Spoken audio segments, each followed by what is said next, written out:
नमस्कार देवियों और सज्जनों। पिछले अंक में हम महात्मा कबीर के गुरु पर चर्चा कर रहे थे और गुरु के ही क्रम में हम उनके सतगुरु को देख रहे थे। गुरु कितने प्रकार के होते हैं यह पूरी तरह से बताया नहीं जा सकता, लेकिन मोटा मोटी समझ लीजिए कि शिक्षक होता है, शिक्षक गुरु होता है, प्रशिक्षक गुरु होता है, दीक्षक गुरु होता है, अनुदेशक भी गुरु होता है, आचार्य गुरु होता है, प्राचार्य गुरु होता है, अध्याय होता है, उपाध्याय होता है। इनको हम क्रमशः शिक्षा गुरु, दीक्षा गुरु, वेश या वस्त्र गुरु, मंत्र गुरु, वृत्ति गुरु, कुल गुरु आदि नाम से अध्यात्म में जानते हैं। लेकिन गुरु इतने ही नहीं हैं। एक तो सबसे विख्यात गुरु हमारे समाज में परंपरा गुरु हैं। परंपरा गुरु आप समझ ही रहे होंगे। परंपरा गुरु जो जजमानी वाले गुरु होते हैं, मतलब ये कि हमारे पिताजी के जो गुरु थे उनका लड़का हमारा गुरु होगा और हमारे लड़के का गुरु उस हमारे गुरु का लड़का होगा। तो पुष्ट दर पुष्ट ये चला आता है और इसमें विभाजन भी उसी तरह से होता है जैसे कि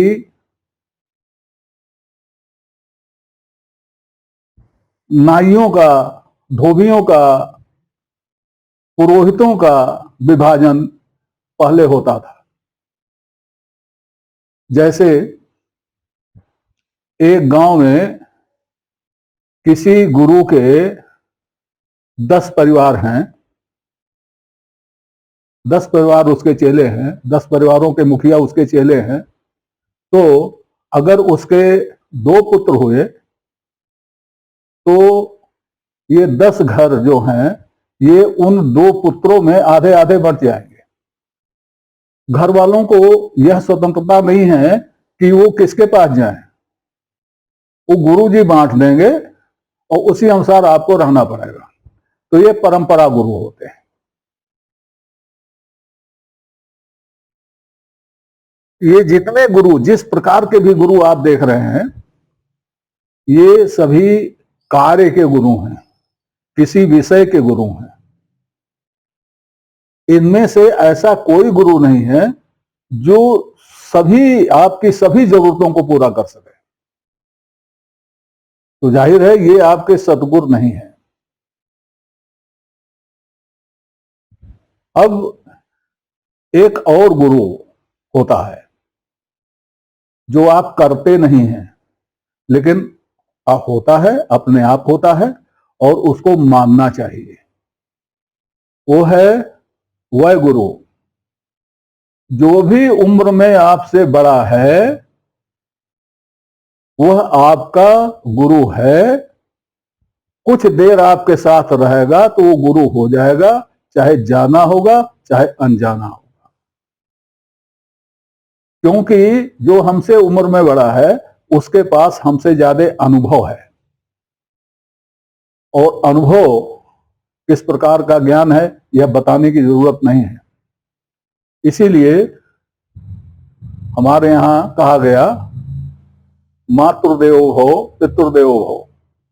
तो माता पिता की बात तो कह दी गई, लेकिन बाकी की बात आपके समझने की है कि जो भी आपसे पहले इस संसार में आया है उसने आपको कुछ न कुछ दिया है या आपको कुछ न कुछ देगा, इसलिए वह भी आपका गुरु है। उसको व्यवहार गुरुवत ही उसके साथ व्यवहार करना चाहिए। अब चाहे वो रिश्ता मान के करें, चाहे ऐसे ही करें, उम्र मान के करें, ये जो विषय के गुरु हैं ये सत नहीं है, क्योंकि सत विषय सत नहीं होता, और सत माने अच्छा भी नहीं होता। मैंने पिछले अंक में बताया है कि सत का अर्थ अच्छा नहीं होता, कुछ और होता है। क्योंकि सत तो अच्छा होता है, लेकिन हर अच्छा सत हो ऐसा नहीं है। सत वह है जो नित्य है, और नित्य क्या है? इस सारे संसार में नित्य केवल केवल और केवल अपनी आत्मा है, जो हमेशा रहती है। गीता में कहा गया, नैनम छिन्नति शस्त्राणि नैनम दहति पावका ना जायते मृत्यते व कदाचन। वही आत्मा नित्य है, वही सत है। उसके अतिरिक्त जो भी है, यहां से लेके अंतरिक्ष तक जो भी आप सुन सकते हैं, देख सकते हैं, कल्पना कर सकते हैं, वह सब अनित्य है। उसी को दूसरे शब्दों में मिथ्या कहा गया है। तो अब गुरु, इस दृष्टि से जितने गुरु बताए गए, तो कोई ऐसा दुनिया में बचता ही नहीं है जिसके गुरु ना हो, क्योंकि उसके इस दुनिया में आने के पहले बहुत से लोग हो चुके होते हैं। तो जो हो चुके हैं वो हमारे गुरु हैं, क्योंकि उन्होंने कुछ न कुछ हमको नहीं तो किसी को दिया है, उससे हमको मिला है, तो गुरु तो हो ही गए। इसी संदर्भ में आपको एक बात बताते हैं। आपने गुरु ग्रंथ साहिब का नाम सुना होगा। मैंने भी कई बार पिछले अंकों में गुरु ग्रंथ साहिब का नाम लिया है। ये गुरु ग्रंथ साहिब क्या है? गुरु ग्रंथ साहिब सिद्धांततः सभी गुरुओं के गुरु हैं। हालांकि आप देखेंगे तो आप पाएंगे कि वो एक किताब है, लेकिन वो किताब सभी गुरुओं के गुरु हैं। इसीलिए हम उनको गुरु ग्रंथ साहिब कहते हैं। इसका मतलब उनके अलावा जितने भी ग्रंथ हैं वह भी साहिब हैं, वह भी गुरु हैं। साहिब का अर्थ स्वामी होता है, और साहिब का अर्थ गुरु भी होता है। तो सभी गुरुओं में वह गुरु श्रेष्ठ हैं। हालांकि बाकी भी सब गुरु ही हैं, जितनी पुस्तकें हैं दुनिया की, वह हमारी गुरु हैं। सिख पंथ ने इसको मान्यता दी है, और यह मान्यता सिखों के नाम हो गई, जबकि यह मान्यता सबकी है। हम कैसे सीखते हैं? पुराने जमाने में हम केवल प्रवचन से सीखते थे, आमने सामने बैठकर बात होती थी, उससे सीखते थे। गुरु शिष्य को जबानी पढ़ाता था। बाद में जब लिपि हो गई, किताबें बनने लगी, तो वही पढ़ाई किताबों से होने लगी। पिछले अभी जो हमने आपको कुछ बताया, उसमें दो शब्द आए, एक आचार्य आया, एक अध्याय आया, एक उपाध्याय आया। ये तकनीकी शब्द है। आचार्य का अर्थ सीधा सीधा ये समझिए कि जिसने आचरण कर लिया हो और जो आचरण किए जाने योग्य हो। जीवन के हर क्षेत्र में जिसका कृत्य, जिसका व्यवहार हमारे लिए उदाहरण हो, वह आचार्य है। बाकी तो ज्ञानवान की बात तो अलग है, वो तो बहुत वैसी डेफिनेशन है, वैसी परिभाषा है। साधारण रूप में आप यही समझिए कि जो हमारे लिए उदाहरण हो, जिसके कृत्य, जिसके व्यवहार का हमें अनुकरण करना चाहिए, उसको आचार्य कहते हैं। पुराने जमाने में आचार्य ऋषि मुनि ही होते थे, और विद्यार्थियों को, बच्चों को पढ़ाने के लिए आचार्यों के पास भेजा जाता था। वह आचार्य अपने अपने विद्यालयों के स्वयं मालिक होते थे, और निःशुल्क पढ़ाते थे, वह आचार्य होते थे। अध्याय लगभग यही अध्याय भी होता था। आचार्य का हर प्रकार के व्यवहार पर जोर था, अध्याय का शिक्षा ज्ञान पर जोर रहता था, लेकिन दोनों एक ही थे। अध्याय भी आचार्य होता था और आचार्य भी अध्याय होता था। बाद में कुछ आचार्य अध्याय ऐसे हुए जो किन्हीं कारणों से फीस लेकर पढ़ाने लगे, शुल्क लेकर पढ़ाने लगे। पहले वाले लोग शुल्क लेकर नहीं पढ़ाते थे, शुल्क लेकर पढ़ाने लगे, पहले से तय करके पढ़ाने लगे कि हम पढ़ाएंगे तो इतना लेंगे। पहले वाले ये होता था कि पढ़ा देते थे, फिर ये होता भाई पढ़ाने के नाम पर हम गुरु जी को क्या दें, तो जो जिस पे मन में आता था, जिसकी जिसकी क्षमता होती थी, कोई तब दे देता था, कोई उधार कर देता था, बाद में दे देता था। लेकिन यहां फीस लेकर तय करके पढ़ाया जाने लगा, तब उन लोगों को उपाध्याय कहा गया। ये सारे अलग अलग हैं, लेकिन यहां प्रश्न है गुरु का और सतगुरु का। तो जैसे सबके गुरु होते थे, वैसे कबीर के भी गुरु थे, और जैसे सबके सतगुरु होते हैं, वैसे कबीर के भी सतगुरु थे। अब कुछ लोग कहते हैं कि कबीर के बारे में भी कहते हैं कि कबीर के गुरु कौन हो सकते हैं, कबीर तो खुद ही गुरु थे। महात्मा बुद्ध के गुरु कौन हो सकते हैं, महात्मा बुद्ध तो खुद ही भगवान थे। राम के गुरु कौन हो सकते हैं, राम तो खुद ही भगवान थे। ये सब बातें बहुत हल्की हैं।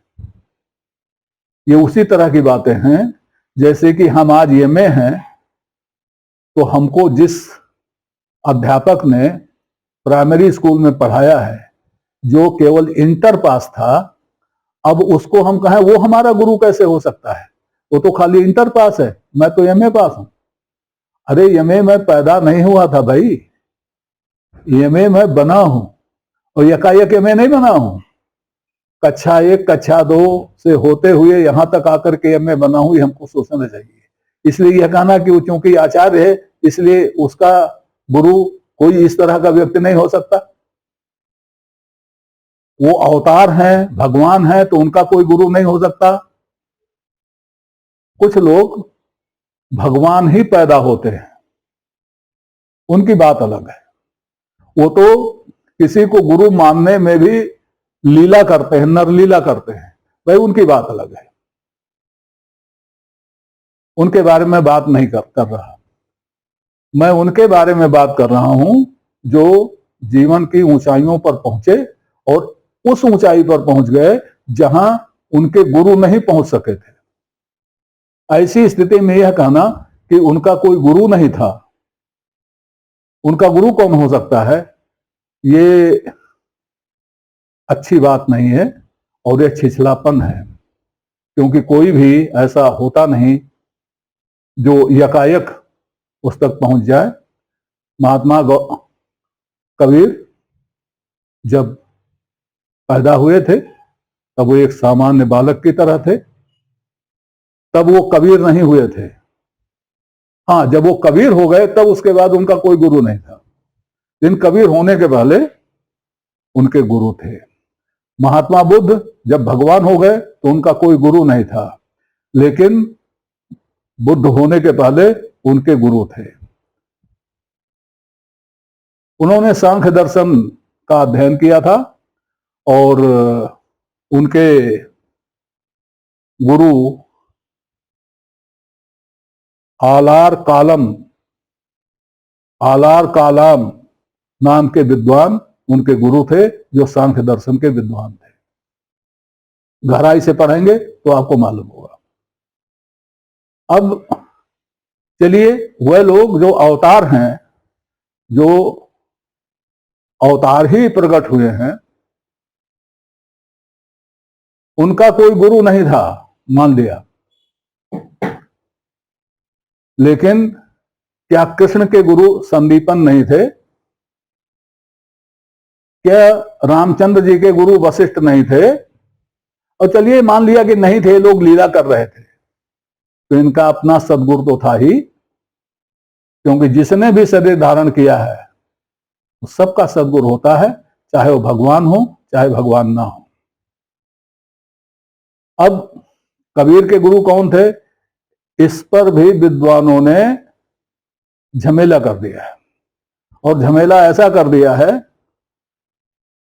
कि लोक जानता था और मानता है कि कबीर के गुरु रामानंद थे, लेकिन लोगों ने दो रामानंद कर दिए, और चूंकि पब्लिक जानती थी कि रामानंद और कबीर एक साथ हैं, इसलिए दो कबीर भी कर दिए। ये कहानी बड़ी विचित्र है, अगले अंक में इसको भी सुलझाया जाएगा। तब तक के लिए नमस्कार। आपसे निवेदन है कि श्रृंखला को अपनी लाइक दें, इसको सब्सक्राइब करें और कमेंट बॉक्स में जाकर अपनी टिप्पणी प्रस्तुत करें, अपनी जिज्ञासा व्यक्त करें, अपने प्रश्न पूछें। यथा समय आपकी जिज्ञासाओं और प्रश्नों का समाधान करने का प्रयास किया जाएगा। धन्यवाद।